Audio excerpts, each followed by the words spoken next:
Happy Fridays, Wildcards. We are here with Visionary. See what I did there? Chuck Sellner. Yes. We'll be talking about a lot of fun stuff like the upcoming Deadlands Rise of the Black Circle Kickstarter for the hardcover and the third issue, as well as some sneaky previews of some of the other comics that you guys are working on, like Dark Ages. And because someone gave me access to the Dropbox and they shouldn't have, so I'm going to be sending some spoilers. But before we get to all that fun stuff, Chuck, tell us, man, who are you? Where'd you come from? Where'd you grow up? What was young Chuck's vision on like what he wanted to be when he grew up? All that good stuff. Oh, wow. Well, I'm actually living where I grew up. Grew up on a family farm in Clinton, Maryland, and it was a tobacco farm back in the day when I was a kid. And it was a lot of work, but a lot of fun, and loved that, and got into it, and did the school thing. I knew I always wanted to be a creator, but I also in high school felt a calling into ministry. So I did do ministry for 25 years. I was ordained and did a lot of crisis intervention work and worked with at-risk youth, and did a lot of specialty ministry, but also worked in a number of churches and did that for 25 years, and then decided to retire a little early so I could focus fully on the creative stuff, which, like I said, has always been part of me. I drew my first comic when I was like 5, and that was an issue of Superman. I'll let you know, but it wasn't. DC never picked it up. So, but Their loss is our game. But yeah, no, it's. And then I made up my own stories when I was a kid, and would play out those stories and create the characters and had fun with it. So this was something I always knew I wanted to do, and I'm loving doing it. So it's great fun. That's awesome. That's awesome. So it does sound like the comics bug was there from a very young age. What is it about that medium that is so compelling for you? Well, I first really got into it when I was a kid. One of our traditions was every time we went to 7-Eleven, I got to pick a comic book off the rack, because they used to have racks in 7-Eleven back in those days. I'm dating myself, I know, but that was where I discovered comics. And initially my collection was very hit and miss, because sometimes it wouldn't have the next issues. But I fell in love with Spider-Man, I fell in love with Batman, and a bunch of the characters, Superman, Justice League, the Avengers, the whole bit. And what I really liked about the medium, it was something that you didn't just sit back and everything was done for you. You had to read, you had to immerse yourself in the story. I like to fill in the blanks in between, and I'll be honest, this paints me as a real nerdy nerd, but I used to read the comics with sound effects, make sound effects, because that made it cooler. So when they had sound effects in the comics, yeah, and so in a way, I was able to kind of bring those stories to life in my own head, and I think that's one of the reasons that I fell in love with the medium, because it was something I could enjoy and be engaged in a little bit more. I also loved reading books, and there I could create the whole world in my mind because it was just the words. But this, gave me a lead with the art, so I could enjoy the art. I could set that up, and I could really get into it. And the larger stories, comic characters really have more stories racked up than pretty much any other character you can ever think of in any other medium, because Superman's been going for like 80 years, and Spider-Man now has been going for over 60. So that's a lot of stuff has happened, and so yeah, I love that. Nice. And yes, we can show off the outriderentertainment.net. There should be yeah, so we've got Cryptwright, who's in the chat right now, is actually our website guru, and he's just saying, he's like, hey, the outriderentertainment.net landing page is done if you guys want to show that off. And yes, so folks, if you would like to go see this, we'll bring it up on I'll share the screen so we can take a little look. Let's see, let me bring it up. This is exciting and dangerous. We're doing a live, haven't actually looked at it yet.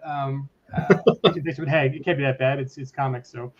Well, it's still in process. Chris Valentine has been doing an awesome job with it, Cryptwright, and I am sure it looks totally awesome. Oh, I love the new logo. That is great. I'm a little biased, but I like it too. I did the horse art. Zoom in a little bit more, get a little big picture. Like there's some like subtle gray tones in there on his face and the gun and the horse. Ooh, looks good. Looks good. Looks good. Okay, so let's see. Let's hit the learn more button. Ooh, our buttons.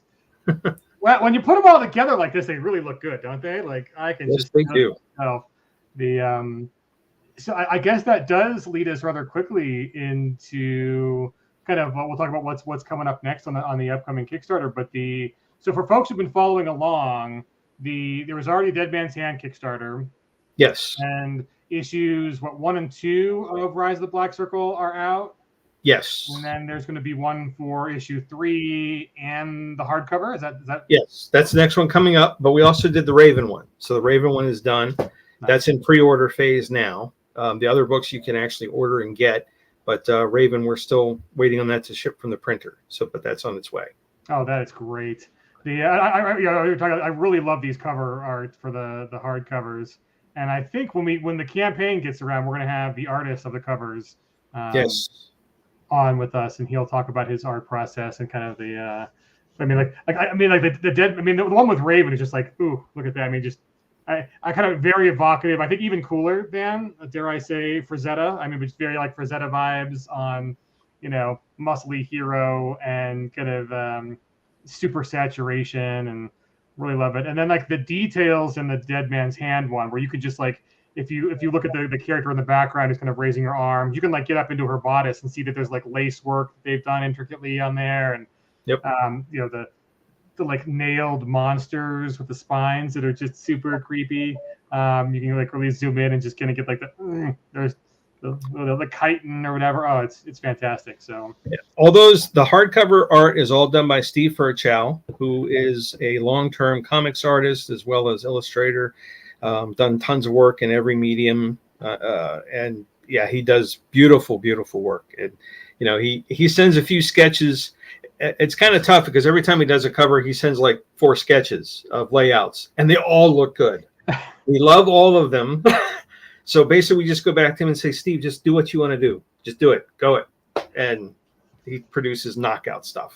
It's amazing. Yeah, I mean, I saw there was, I think Shane shared with most of the folks at PEG the 4 different types, the 4 initial covers for Dark Ages. And so we were all voting on which of the 4. And they're like, they're all really good.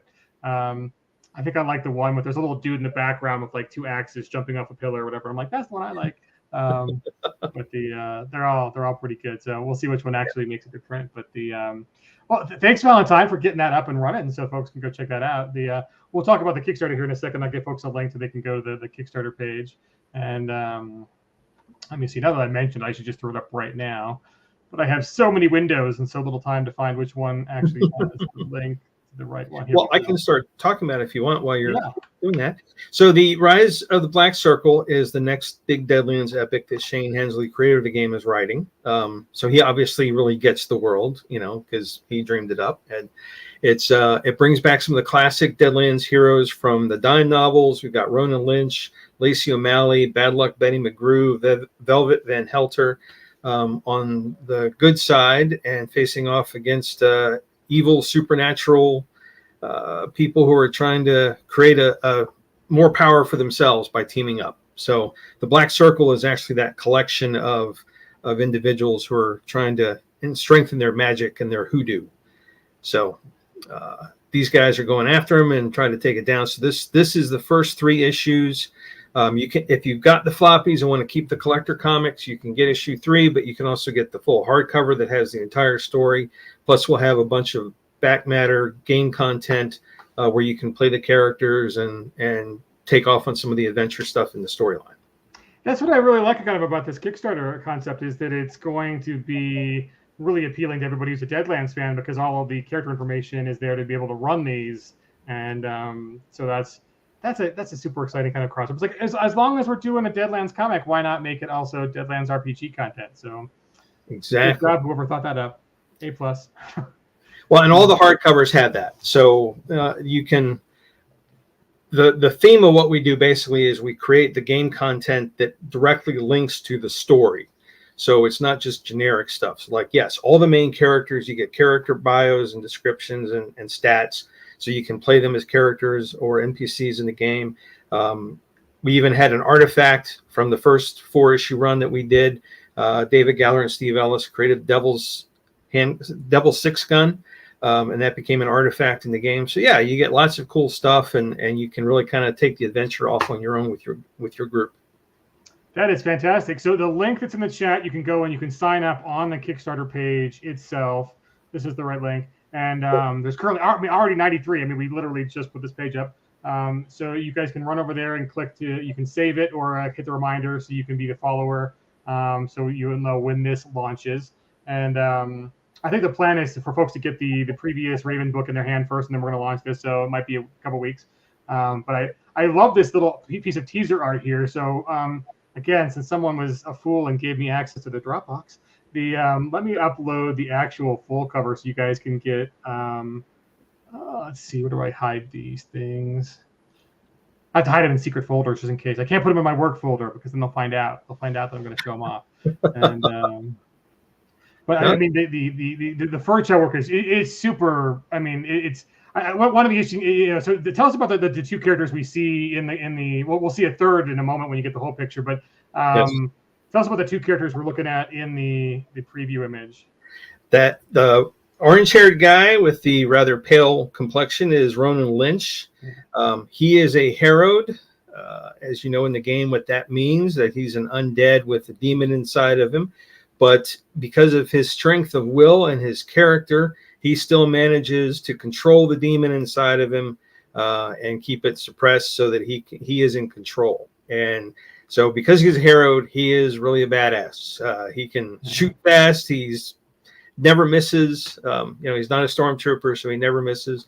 And he goes around. He is the big hero that saves the day in issue 1. He's not all dead. He's just mostly dead. Yes, that's true.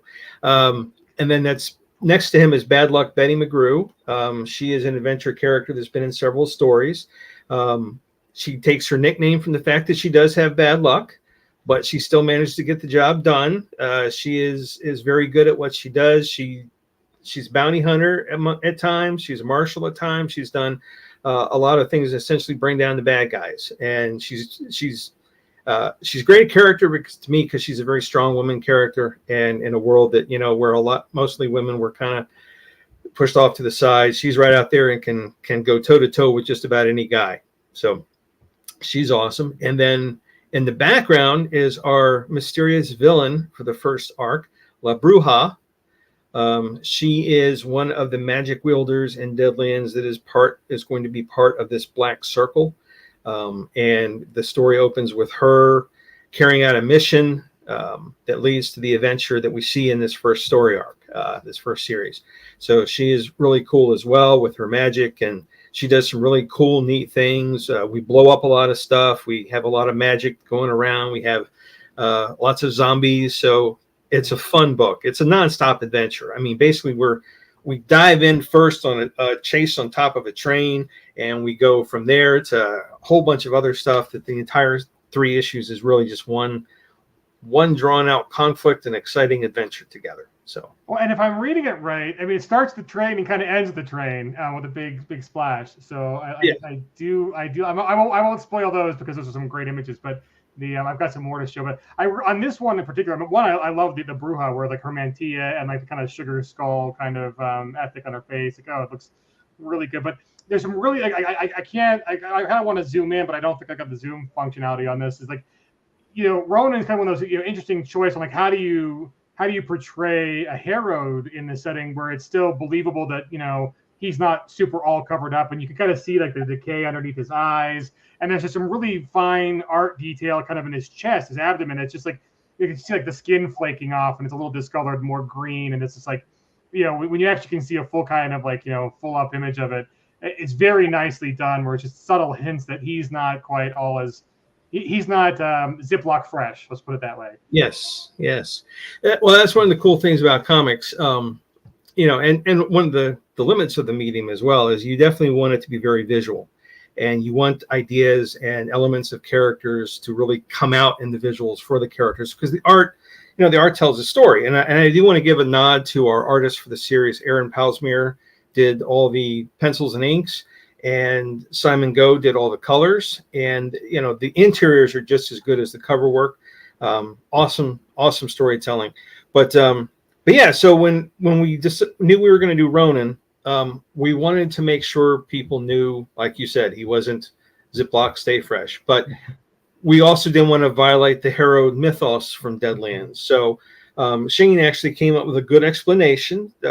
Ronan was involved in something prior to this adventure, and it took a lot out of him, and he had not had a chance to consume enough protein to heal up fully. So he was sort of in his less than fresh look. But I think he looks awesome. We did add a nose. At first we weren't going to have a nose. We did give him his nose back. So yeah, that was something Shane and I talked about in a previous stream. Now I gotta sneeze. Oh. Yeah. Well, at least you have a nose to sneeze with. That's true. So yes, but I know he looks very cool, and he has a very good debut in the first issue. When he comes in, it's a nice entrance. Well, so you mentioned kind of the pencils and the layout. So like I actually pulled a couple images I want to show off about, like, to me this is the fascinating part, that I think you'd only really get to see these in kind of either a retrospective book or kind of an anniversary book. But I want to show this off because I think this is really cool to just see the process of this. So in one of the teaser images we threw up, so like here's the initial layout of like what we want, where that scene goes, whether it's on like the left side of the page or the right side of the page. And I threw this as a teaser for this stream.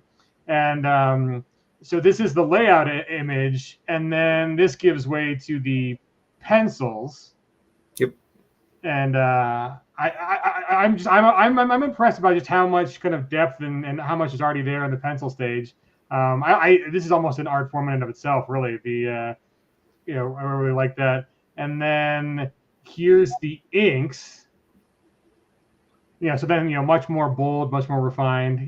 But if you kind of compare the two, you can go back to there's a lot of subtlety in the pencils that I think is great too. I mean, definitely if you're not going for the super kind of silhouetted, or what would you call that, graphic two-tone kind of look in the inks, and then you kind of get that depth back when you go to the colors. It's like, oh, yes, there we go. Yes. Yeah, Aaron did pretty tight pencils, even though he was doing both pencils and inks. And yeah, all his pencils look gorgeous. And then when he went and finished it up, I mean, he really built up on what he started with the pencils. And like you said, Simon really took it and knocked it out of the ballpark with the colors. So some great art in the book. Very good. Yeah, no, it's really good stuff. So Val says Mignola vibes. I don't know. To me, I think I'm just very impressed with people who have the ability to take images out of their heads and put them on paper. It's kind of, it is magic, right? It's it's magic in a way that I think I think all creators are kind of impressive on this. And you kind of create something out of nothing. But if you're an okay or a great writer, somewhere in between, like there's still words on the page, and you really have to get into it before you can tell how exact they are. I think a lot of people who are visual artists, it is so instantaneous, the effect of seeing that stuff and seeing art. And I mean, is it good or great or beyond great is almost so obvious at a moment's notice versus, I don't know, writing, it just doesn't have the same impact, I think, or the immediacy of the impact there. And so I'm always impressed with like the wizardry of folks who are in the graphic arts.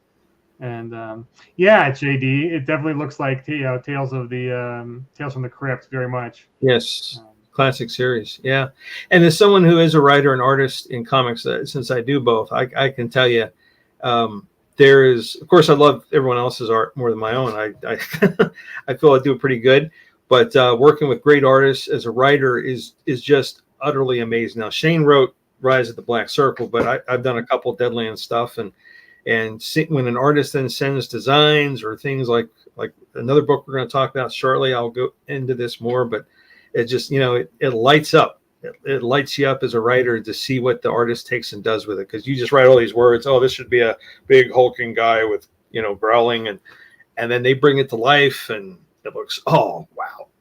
So yes.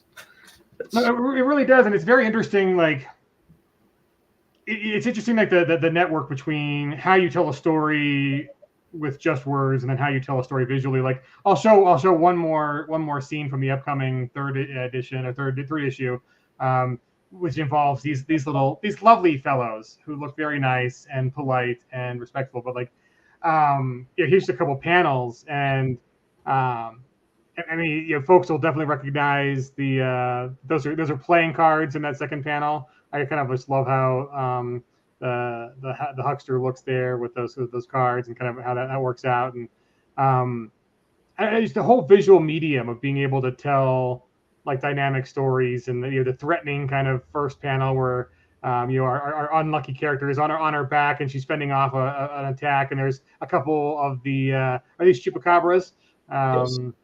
Whatever these are, we're kind of waiting to strike, and one's getting headshotted by Ronan, and then of course in the last one, our muckraker, our news guy's like, yeah, I'll take a picture hopefully, and then of course it doesn't turn out because he waits too long until it's running away in the dark and whatever. Yep. But he always misses the big ending.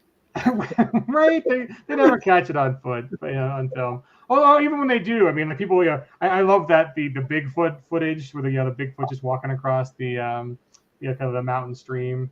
Valmec's kind of the whole comic thing of like, yes, you're writing the recipe and someone actually bakes the cake. So I mean, kind of an interesting question. How much is there back and forth on the writing?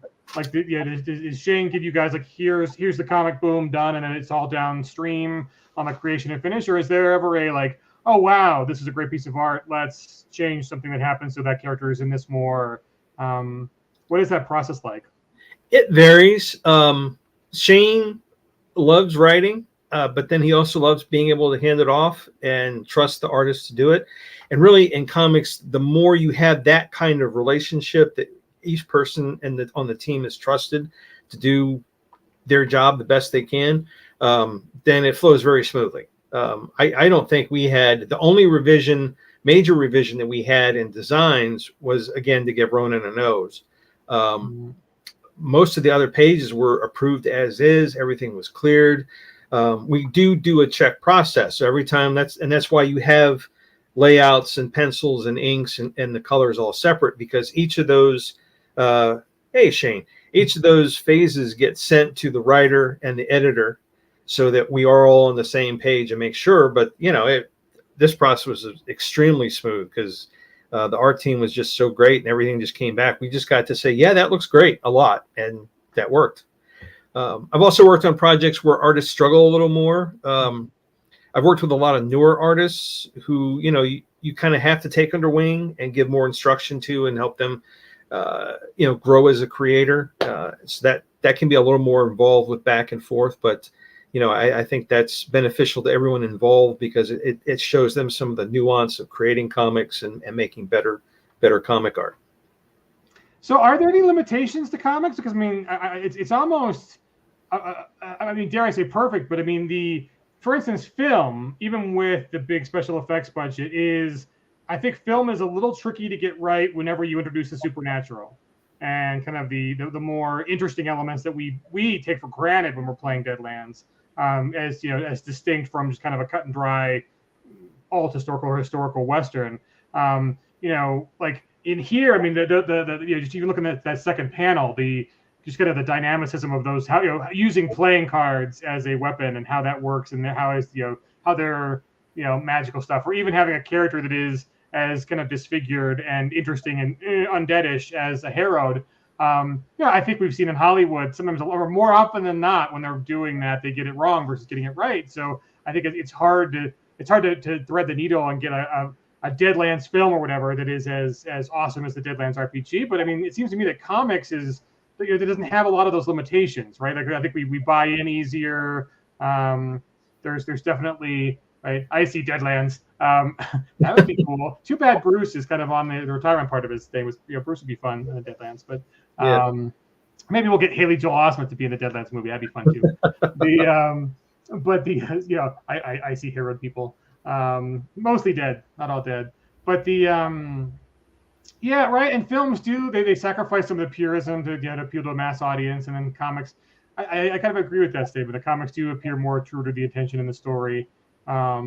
and I mean, there is a current revolution in like comic properties going to film.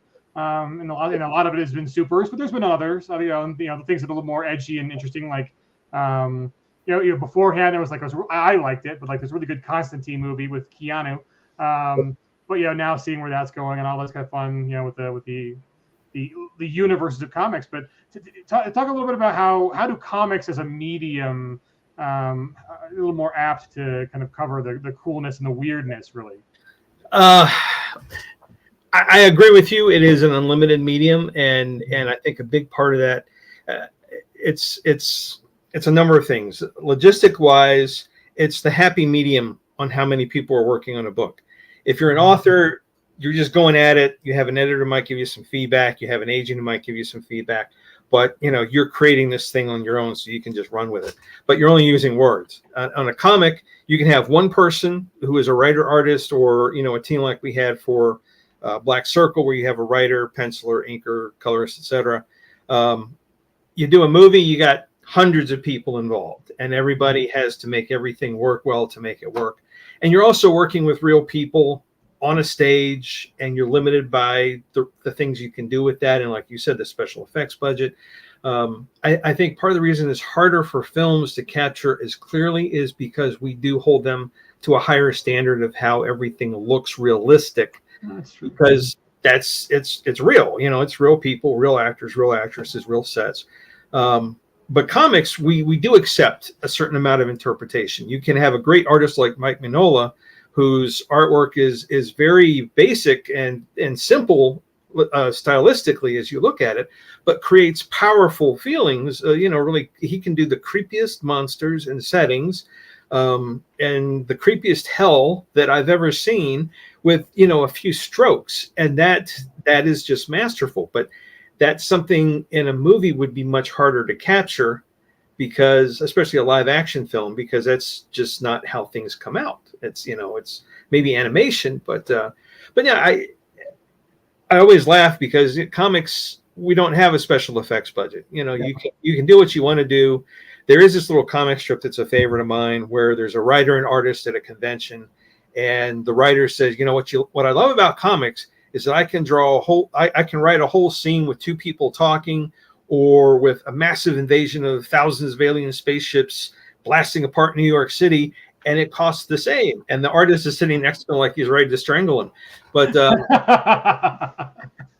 you don't want to drive your artist crazy. You want to give them balance, and that's one of the good things to do to take care of your art team, is to have those quieter pages and have those bigger action scenes. But yeah, once they go at it, the sky's the limit. You can do what you want to do. You can make the world look as creepy and weird as possible, and the characters are, instead of being limited to how a real person would look, Ronin, you could probably get someone fairly close to that in terms of makeup and prosthetics and stuff, but it doesn't have the same impact, I think, as when you're seeing the art that Steve and Aaron and Simon did for him there, because he's fully embodied as Ronin Lynch. There's no one behind the makeup. That's my take. Yeah, no, I think you're right. I think comics can exist so much more safely on the other side of the uncanny valley. Yes. That you're not. And I think that's also part of the reason things like maybe Jonah Hex, which would be Deadlands adjacent, was kind of because you've got, oh great, it looks like you got super glue on the guy's face or rubber cement or whatever, and takes you out of it a little bit. But I think the some of the films are like they really go there. Like I think the it just escaped my head. There was anyways. They went very comic-y. It was the same guy who did the DC universe. Zack Snyder, Watchmen. No, not Watchmen. The one that was a little darker in tone, and it was very graphic. And Elijah Wood played a creepy pedo, and oh my god, I'll think of it in a second. Sin City. Sin City. That's yes. Yes. I think they kept it on the other side of the uncanny valley. They brought in enough comic elements into the visual portrayal that you knew you were living in a comic book land, and so you gave it the space it needed to be cool and different and neon and very monochrome, Whereas, yeah, some other things are a little less successful. But so one of the other comics that is currently in development, which is much awaited, also in the Deadlands universe, but not anywhere near the Old West, the Ye Old West, is Deadlands Dark Ages. So while I pull up some images to share for that, why don't you give a little, tell us what's it been like working on the Dark Ages project and who are the artists on that project? Oh, that has been so much fun. The powers that be let me write that one. And when we were talking what we were going to do, as just for anyone now on the Pinnacle staff will tell you, and Shane especially, I'm not the kind of guy who's timid to throw out the bigger plan and say what I want to do, even if it's kind of almost pushing the boundaries. I said, well, if we're introducing the setting and we're doing a graphic novel at the same time, we should do the origin of what sets up the conflict and the whole thing that creates this setting, this awesome, cool setting. And, they said, cool, run with it. And that was, I don't want to say too much, but yes, it does. It takes the themes and elements of Deadlands back into the Dark Age period. We get to see, so of course you get to see Vikings, and you get to see creatures from that era and from that myth. And Danny Geet did the artwork, the pencils and inks, and Paul Little did the colors on that. And those are coming together beautifully. Danny's line art is lavishly detailed, captures the historical context and how things should look. At the same time, gives it a lot of atmosphere and a lot of feeling, has a lot of emotional power behind it.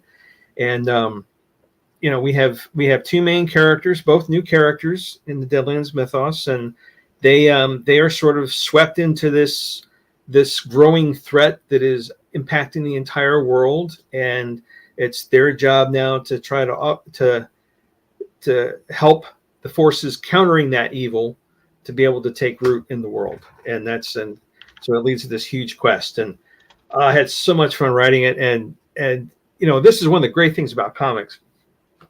Sometimes you have a script that's fully written, and then the artists just run with it. Like, Black Circle, Shane did, especially per issue. But on Dark Ages, since we were creating something new, we sort of worked in steps. So I would write chunks of the script and submit to Pinnacle to get that approved, and then send that to Danny. So I got to see art coming in earlier in the book instead of writing a whole 64-page script and handing it off.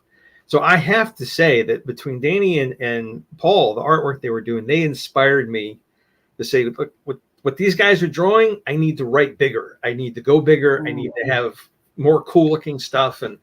And that to me is one of the funnest elements of comics, because when you start seeing stuff come back, it inspires you as much as it's going to inspire a reader. I wanted to live up to what they could do, and they nailed it out of the ballpark. That is awesome. So yeah, here, let me, apparently I tried to upload it, it's too big for the internet. And so let me try to get this one. Hopefully it'll fit now. But here's me talking about going big to start out with. There we go. Yeah, tell us about this scene, because I think this, just running through them, like, wow. Also, no chimney on that building. So no, the answer to the question of chimneys, not on this one. But yeah, tell us what's going on here, because I kind of, the layout is awesome. Just like the up quotes on the faces, and this kind of vorpal kind of whatever going on in the sky, and this little modest little hut. And why is there someone approaching? And so what are we seeing, as much as you want to tell on this scene? Well, there's a lot of mystery still to what Dark Ages is going to have, so I really don't want to blow it for people. But this is setting the stage for the story that's going to come. And an interesting side note: we actually did draw a chimney on that building. Danny did initially, and we caught it after the inks. John Goff said they didn't have chimneys in that time. They just had a little hole in the roof, and so we wanted to go historically accurate, so we removed the chimney. We do a lot of reconstruction sometimes, but there were several times we did that, but it always made the book look better. There was another scene with a bunch of stone buildings, and they were saying, no, for that, it would mostly all be wood at that time in history. Only the really fancy building might have stonework. So, but yeah, side note, This is really this takes place several years before the main story. And this is really the page that lays the groundwork for the Dark Ages setting. We know Morgana is playing a key critical role in Deadlands. That started with the Cackler book that Shane wrote and Bart Sears drew. But she does her impact and her reach is going to go a lot further in the Deadlands universe and definitely be part of the Dark Ages. So we're seeing the birth there of her and seeing the start of the big conflicts for the Dark Ages. It's so good.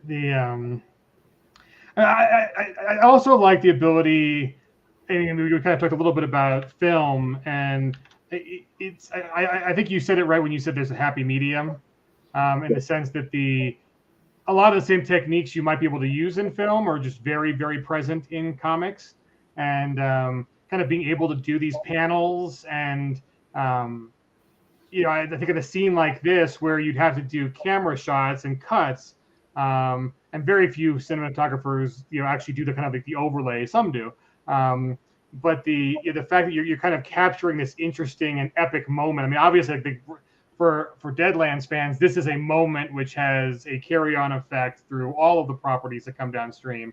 And so, how do you make what could be as simple as a birth into something that is echoes, it's just, and grows to such big effect through, all the lines. How do you make that as epic as it really needs to be? And, I just think the artists have really captured it here. It's really kind of, impressive and big scale. But let me show, as long as I can't believe Shane's watching, so I have to be careful on how much I show.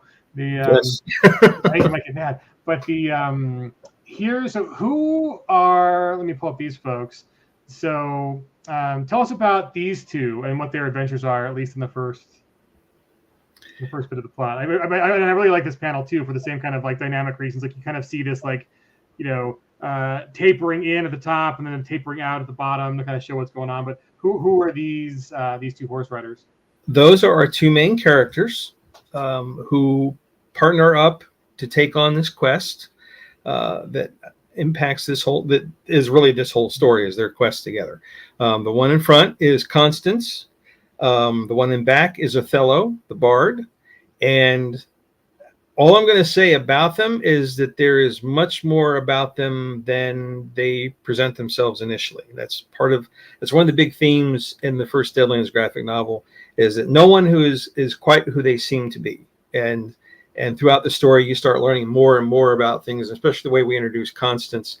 You're going to see a very different Constance at the beginning of the book, and then who she becomes to carry through the story. But and they are being chased and attacked by dogs of the Wild Hunt, which is one of the best designs that I've ever seen from Danny for the huntsman. We have a splash page where he appears. And he looks. That one is epic. I'm not going to show that one. It's like, oh, you got to save something. You got to save something. That's yeah. But yeah, he has a full page splash introduction, and man, he just Danny nailed it. He's got the right balance of creepy and powerful, and just I loved it. Sent chills down my spine. Still does. So good. Okay, so a little bit about these two, and then one little early arc spoiler, I guess. But I mean, there's a monster that is just absolutely super duper creepy. Tell us a little bit about what, I guess. I don't know that we could ask what its pronouns are, but what is this thing? How are they ever going to even? I mean, it just looks like an abomination. What's going on here? There's a lot going on. So what is this? Well, that's an old standby in the Deadlands universe. In Dark Ages, they're known as the Great Worms. And that's all I'm going to say about that. Okay. Good. That's good. Yeah, but yeah, we got lots of cool monsters. I think there was a question before about kind of how the art style differs. So, I mean, hopefully you can see just in a comparison, there definitely is a kind of different and unique art style compared to what's going on in Rise of the Black Circle versus the Deadlands Dark Ages. I haven't seen any of the covers for Dark Ages. Has the covers been done, or who's working on the covers for Dark Ages? Oh, well, there's only going to be the one cover, and that's Okay. the one we show the preview for because we're going straight to book with that. Oh, So wow. that was written as one 64-page story. There's no issue breaks on it. But in the future, what we're going to do, all the stories will be broken down into issues. We're only going to do print of the hardcover, the collections, but the issues will be available digitally if you want to buy those. And we might print some individual issues for conventions and stuff to show off new projects, and just make those collector's items for the people to get them, like we did with the kid. But yeah, so that's going to be out. But Dark Ages, we knew because of how that's going to be released in conjunction with the setting itself, we knew we were going to go straight to graphic novel with that. So that is super. So question. So we are still hoping that Dark Ages we can fit it into this year. There's a whole lot of moving parts going on, Dickelberg. So that's why we keep making the mistake of putting a pin on a date, and then other things kind of conspire against us. But what I will say about Dark Ages and the actual Kickstarter and all that stuff, it is very important to us. It is projects like that don't come around very often, so we are making sure that it is as wonderful as possible. And all of some of the other questions that have nothing to do with Dark Ages, kind of on our own production schedule. We want to make sure that all those are all cleared up, and our website is working correctly, and we've got the right Kickstarter spot and all the good stuff. So I won't give you a date because I don't have an exact one yet. But that one is ever on the horizon, but we're not pushing it further back for bad reasons. I think all the reasons are that it's getting a super layer of polish, and of course we're also doing kind of the multimedia part with it too. Like there is a comic coming with it, and so we just want to make sure all those things land successfully at the right times together. So yes. I think that's the diplomatic answer on when we'll see Dark Ages. It will be worth the wait.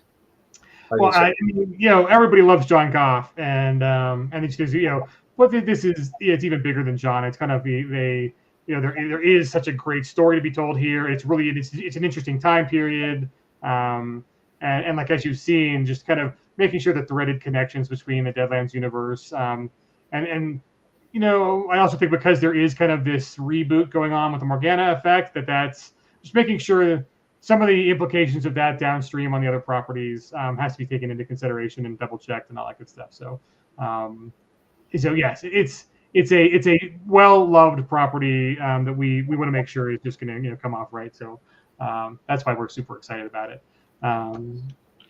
But on the other end of the scale, like brand new properties that are kind of interesting and fun to write about. So there's also in the works a Holler graphic novel or issues. Is Holler going to come out in print, or is that going to be on the web kind of interface? It's going to go on the web, but we are also going to do a print version of it and do a Kickstarter for that. We're going to use a strategy that some other creators have used in the past. I know Cheyenne with Pinnacle has done this with one of the books he works on, and one of my buddies, Dave Gallagher, who does marketing for us, he did the same thing with his properties, where we will release the property on web platforms and give it a chance to build a fan base and get folks interested in it, and then we will do a Kickstarter, will be the print edition of the book. And then, of course, all the hardcovers are also then going to go out into the market, and that's one of the things we're excited about. We'll actually be selling those in bookstores and comic shops and have that in Diamond for people to order and get. So if the comic fans that come in through that, they can find it in their place, as the Deadlands fans are finding it connected with all the Deadlands stuff. So, but yeah, Holler is a fun book. It's written by the creator of the game, Tim Early. So again, he kind of knows the world, and he has put together a great story that fully feels like it's from Appalachia mythos and their traditions and folklore, and it really captures the setting. And the art is by Francesco Chiaparo, who did the art for the original game. He's also done some comics from Image, and he has done a fantastic job breathing life into that. And that's it looks really good. It's got some great characters in it, some great action. It really does. I'm compressing one now because I've got the TIFFs, which are just huge and super saturated. and the internet does not like them being that big. But the one thing that I'm really noticing about this is one, it's the kind of Dinkelberg mentioned the difference in styles between the properties. This, I think it's super special to be able to get Prenzy back on this project. So it's just all the same great art that you've seen and loved from the Holler RPG game so far. It's 100%. It's the exact same team, and Yep. Let me get one panel. There's a let's see. Can I? Well, while you're doing that, I do want to let me talk a little bit about the art styles, because a couple people have asked about that. We are being very intentional in that each book has its own look and feel. The Dead Man's Hand stories each had their own look and feel. They each focused on a different aspect of the Deadlands universe, and the art reflected the story. So the darker the story, the darker the tone of art, etc. Rise of the Black Circle is very much over the top, jump the shark action adventure. So, using Aaron Polsmeer's art that's more looser and almost has an animated feel to it, just really plays out well with that. Dark Ages, of course, is gritty and more horror based. So, yeah, and then Holler, it has its own feel. Again, Francesca really did a great job of creating that, but it really feels like it came out of Appalachia. It feels like it's really part of that culture and that subculture, and just fits the story so perfectly. I am in total agreement, and I think for the same reason that we kind of mentioned the uncanny valley and which side you're on and what kind of storytelling you can get away with depending on how close to reality, as kind of, I guess the word you get.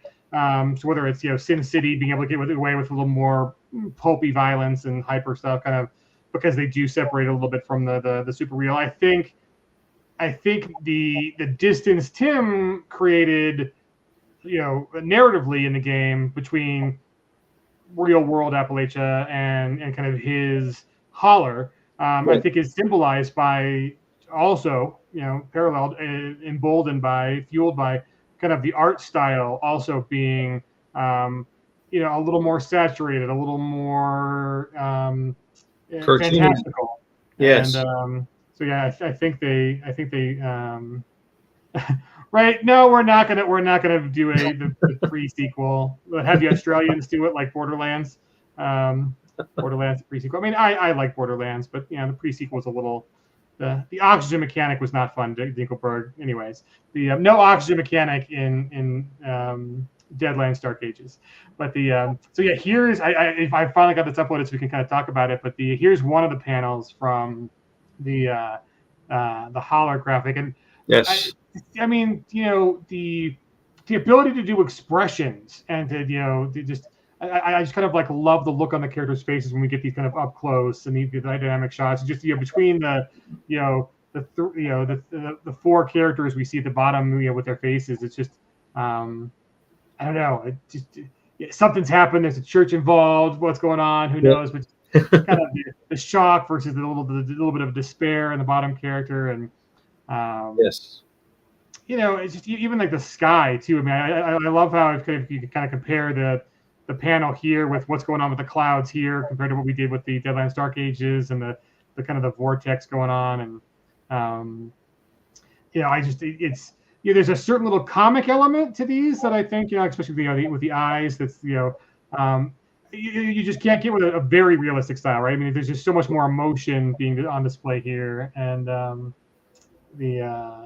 the color palette too, so the choices there with the kind of the yellows have a little bit of green in them, and it's a very warm kind of tone palette. And it's good stuff. It's good stuff. So I mean, what's that like? I mean, like so you're writing on one project, you're managing other projects. I mean, it sounds like you're wearing a lot of hats in the comic production industry. Which one's your favorite, and kind of what are the challenges between managing a project that's got a writer and an artist that you're not writing or arting for, and you do art yourself too, and then you get to write for Dark Ages. So what's your favorite on the kind of the many items on the resume? Well, first I do want to specify that Francesco did the full art. We were talking about how great the colored work on Holler is. He did the pencils, the inks, and the colors. So that is all him, which is why it comes together so well. As far as what's my favorite aspect, it's hard to pick one. I suppose if I had to say, I also am creating my own IPs and my own projects, and we'll be launching those on Kickstarter soon. So those are my babies. But talk about those for a second. You can't tease and not give us some tease. So, what genre? What genre are we talking about? It's a little of everything. Basically, I've always loved interconnected fiction, like Marvel and DC, where they build whole universes. But I've also loved different genres and different settings. And, I'm a fantasy guy, I'm a sci-fi guy. So I wanted to create a shared world that really blended a lot more elements to it than just being a superhero universe or a dark fantasy universe. So we actually have stories set from the beginning of time to the end of time, on different worlds, different characters, different genres. But what makes the shared world setting work is that there are connecting threads that tie things together in ways that you're not expecting. So the first Kickstarter will have a total of 19 stories. It will have a prose serialized collection with 8 stories in it, including 4 of which are ongoing serials. It'll have 3 comics, 1 anthology with 4 stories in it, and 5 audio dramas using a full cast to tell those stories. And each one is very distinct and stands on its own. So you can read or listen to one, and you'll get a complete story that you will like and enjoy. But the more you start checking out the others, you find, oh, wait a second, this character was in this story too, and now they're in this story. How does that connect? Or little things like there's one fantasy story in the first book called The Legend of Fire Mane. It's essentially a dwarven war story. And the main character ends that story with a very special helmet. And then one of our stories set in modern day, that helmet has been dug up and is now on display in the setting. So you come across that. So if you read both stories, there's going to be that moment you go, I know where that came from. And yeah, we want to kind of get fans very invested in figuring out how everything comes together. So it will be fun. It will be fun. So is there a name folks can keep in mind so that when they see it, they'll recognize it? Or is there the setting itself is called Visionary Creation. And actually, I have a special URL for it. If you type in thevisionarycreation.com, it will take you to the sign-up page for the Kickstarter. Okay, let me get this. We'll get it in the chat so folks can cool. Click. Well, there's a lot of good stuff coming up. So the no. I keep busy. I do. Right? Let me just make sure I get the right one. Right. But yeah, balancing stuff. I can talk a little more about that. It's each thing has its fun aspect to it. None of it feels like just drudge work. Well, except maybe doing schedules and all that kind of stuff. But the cool thing about working with creators, and this was editing advice that Ron Mars taught me. He said the best way, the way to be the best creator or best editor is to hire the best creators and then get out of their way. Just make sure they have what they need and let them do their thing. And I have been very fortunate to work with amazing creators that can do just that. So it's, some of that is really just kind of sitting back and enjoying seeing scripts come in and seeing art come in and making little tweaks here and there. But, by and large, I'm just the first one that gets to enjoy the story, which is cool. And that is the Kickstarter page. Nice. That is definitely a perk of working for PEG is getting the first looks at all the great stuff that they're producing. And yes, so yeah, people can be jealous of me because I get to see it all, and which is fun. But the thing to me is I think there's such a really kind of neat. There's a word for it, but like it's like a positive feedback loop between kind of the creativity and world building and adventurous spirit that is in comics and in RPGs. A synergy, I guess, is probably the good word. I mean, if they're very much simpatico with each other in wanting to tell stories that are universal, that touch on human themes, that reflect on the synergistic momentum. There we go. Yes. And write John Doom. Na na na na na na. I get to see the stuff. And there's, I think it's just there's a very natural, synergistic momentum between the drive to create and tell stories and run with themes and do things that are,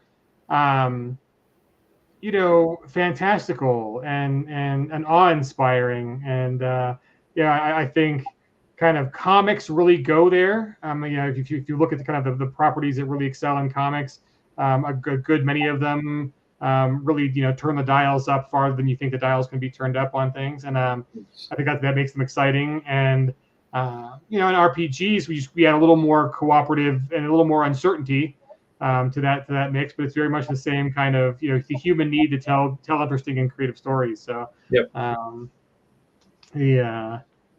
even just kind of answer questions too. And I think, maybe this gets back to your history as a preacher. Were you? What was your title? Was it minister, friar, vicar? What was the? It was usually pastor. It was also called a minister. And at one point, I did spend time in a monastery toward becoming a monk. Monk Chuck. Oh my God, this is great. There's a story. So okay. So to close us out, what was it like living in a monastery, sir? I mean, there's got to be stories to tell from that experience. Oh yes, there was. It was a unique monastery because it's not the monastery most people think. It actually was an interfaith monastery, and I had officially retired from professional ministry work, but wanted to build the studio up. So I moved to California, but when I moved to California, I found this really cool place, this interfaith monastery that was up in the mountains of Southern California. I mean, literally, the driveway was like a 2-mile winding road up until you got to the top of the mountain, and it was Madre Grande is the mountain, and it was a beautiful time. There was great people there. I was the only Christian. Everyone else was practicing other different faiths and traditions. So we learned a lot from each other. We talked about differences, and how does your faith deal with this ethical issue? And so it was a very enlightening time, a very enjoyable time, and I miss the people dearly from there. But that unfortunately it just didn't work out for me because of logistical stuff that they had going on with them, and the timing was kind of bad. So, but I had hoped to work on building the studio while staying up there and leading retreats and doing some fun stuff on the side. But beautiful place. That's a fantastic life experience. I mean, I'm yes. kind of jealous now. I'm also glad though that it doesn't sound like anybody was murdered and you had to bring in a consulting father to figure out the murder mystery, like in a Umberto Eco novel. Nope. Because that's where my brain goes when I think of monks in a monastery. Is like, okay, who poisoned the pages of the illuminated manuscript, and who set the fire in the library? But that's kind of amazing. Chuck, I'm glad we dug deep there, because here's kind of a parting question on that. Do you think your search for answers in faith has influenced your creative spark for the stories you want to tell in comics? Oh, yes.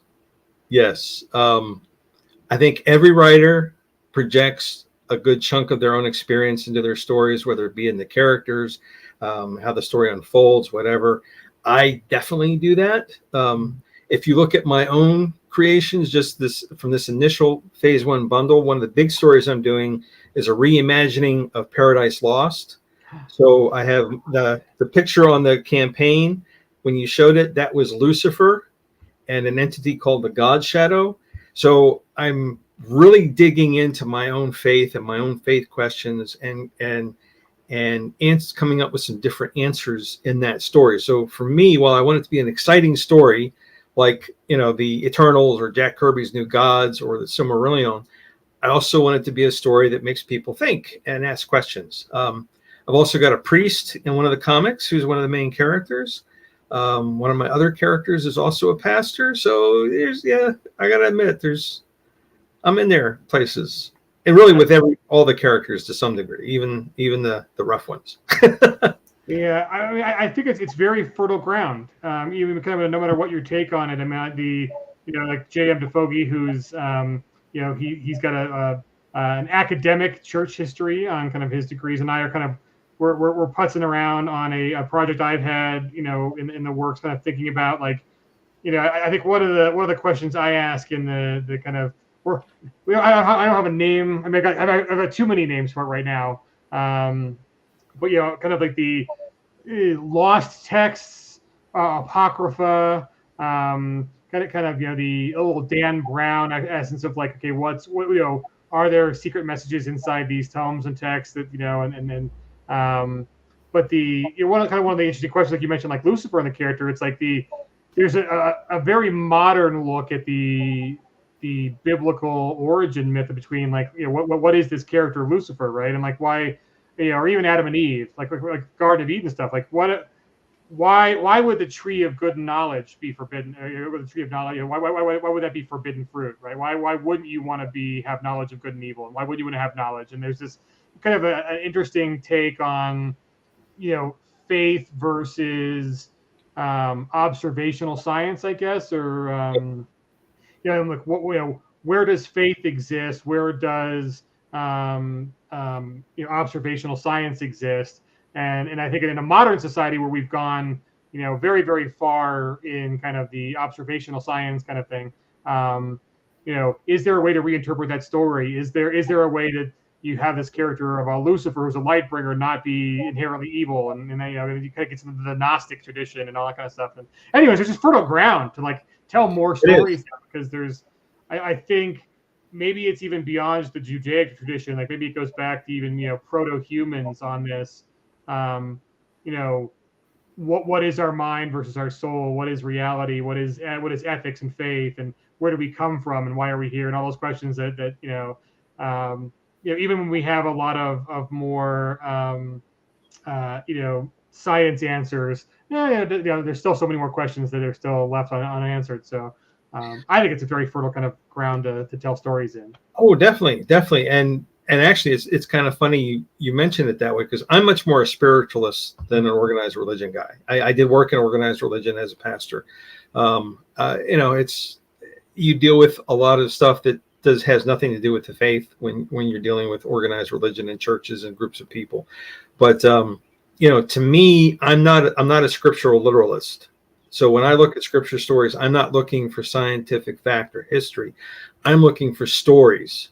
And my personal belief is you rob scripture of so much when you try to say, yes, God created the earth in 7 days, and if you say anything else, you're a heretic.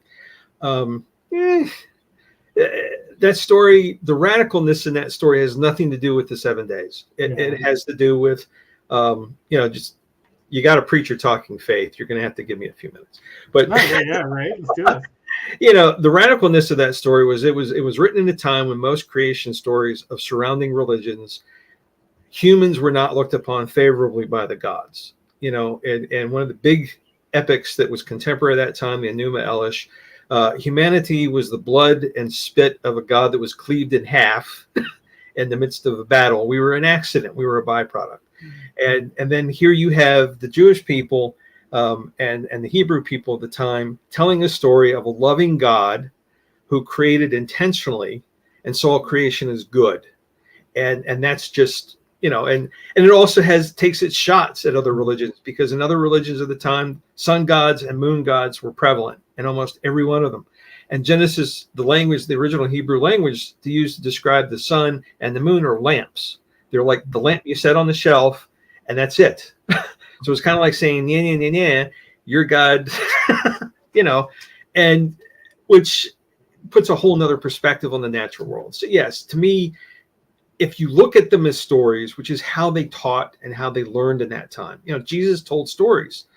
He was a storyteller, and he did that because that was the tradition, that you tell a story that has a moral and a truth to it. And that's how people then learn, as opposed to citing facts. So, you look at scripture that way, you can see a lot of amazing things, including the faults and foibles of people and their understandings of the divine and how that changed over history. And, it's a rich it's a rich thing to explore in multiple ways. So 100%. all right. No, this is great. We're gonna have to do more of this because we'll get you and Jim on, and we'll talk about Cool. everything from Gilgamesh on down. I just love what we're about to go there. It's like, we could do an hour or more on this, or several hours, but why not? We got the time. But Genius Loki, yes, absolutely super interesting. And I think the big to me, the big thing that kind of wraps all of this up is, at least I mean, Gilgamesh is good. Is kind of the ethic of storytelling, right? And that humans are natural storytellers as part of our, I think, sine qua non of our psyches is to tell stories and find out where we fit in within a story. And so whether the story is framed as entertainment or as truth or as religion or as faith or all the different ways that we communicate narratives to each other, whether it's through cooperative storytelling and RPGs or whether it's through comics or film or religions. I mean, they do all. I mean, it is why I think they tie in together. And I think that's why there's so many of these themes are so interesting, and we can kind of fertile ground to go back and mine is that they are asking questions that people they want to explore, right? Whether it's for entertainment or for purpose and meaning. I think they all fit in together. So I told you an hour would go by fast, Chuck, and it has. Yes. So we appreciate you guys for showing up on this Friday. We'll have Chuck back on again when we actually get the Kickstarter off the ground, and we'll talk some art with the amazing Furchow, because those covers are just gorgeous, and we'll dig into those. And now that we got you on the hook as being a preacher, we'll get you and JM on, and we'll talk about let's talk about religion and spirituality and hidden and secret and banned books and for story fodder, because that all fits right in with kind of what we're doing with with Dark Ages and other properties. And that'll be fun too. So. We'll have Chuck on again, but folks, I appreciate you. We'll be back again next week. I'd be remiss as Mr. Marketing to not mention that we are doing on the superhero front. We didn't even talk about supers a whole lot. We mentioned that you started out with a Superman comic when you were a kid, but we do have a supers game changer on pegging.com. So if you haven't checked out Necessary Evil, that is going strong. I think I think we're rapidly approaching 50 now on that one, and so go check out that. Earlier in the chat, we posted the links for the upcoming Kickstarter. Check out outrightentertainment.net. That site will have links to all the good stuff with the other Kickstarter when it gets going. But that's one more time, the Rise of the Black Circle. It's coming in hardcover. It'll be the third issue and the hardcover of all of them together with the awesome RPG material included, so you can play it with your Deadlands groups and also show them the comics after you play through so they don't get any spoilers. And then, yes, take our word that the Holler and Deadlands Dark Ages are coming soon, trademark. And next time we'll definitely get to talking more about Chuck's awesome Monk Chuck. I do like this, Chuck the Monk. Oh no, that's gonna stick, isn't it? Oh, I love handing out sobriquets. I hand them out like those places in New York throw bagels at you and they're angry, or like, here you get a sobriquet and you get a sobriquet. And I actually have a totally off topic, but hey, we'll take a more minute. So I've got a spy versus spy game where everybody at one of the agency's code names is based upon the name of a religious leader. So it was like the vicar and the friar and the monk. That's their code names. And so it's like, they're pretty good. I mean, like, that sound like, oh yeah, the monk and the vicar. And I mean, there's a lot of really good ones. Like whoever sat around and did the naming for the various religious statuses, they did a good job. They're very evocative and sound good, especially if you're also like, and they're super killers and it's a spy game. So anyways, one day that might come out too. And no, you don't want to be the altar boy, sir. No, no. Anyways, enjoy your Friday, guys. Go out there and play some Savage Worlds this weekend, and we will see you early next week with a bunch of fun stuff. We'll have some Necessary Evil goodness when everyone gets back in town. I think folks are at ChupaCabraCon this weekend, so everybody use that Chupa. Hope you guys are having a great time. And keep your eyes out for the Rise of the Black Circle Kickstarter kicking off here in a few weeks. But you go get that notification so you know when it kicks off, so you can get the hardcover and all the goodies with it. Yes. And other than that, Chuck, we'll see you back in a few weeks and talk more about Rise of the Black Circle and some of the cool art there. And, thank you much. It's been fun. And thanks for everyone listening and asking questions. It's been great. Awesome. Take it easy, folks.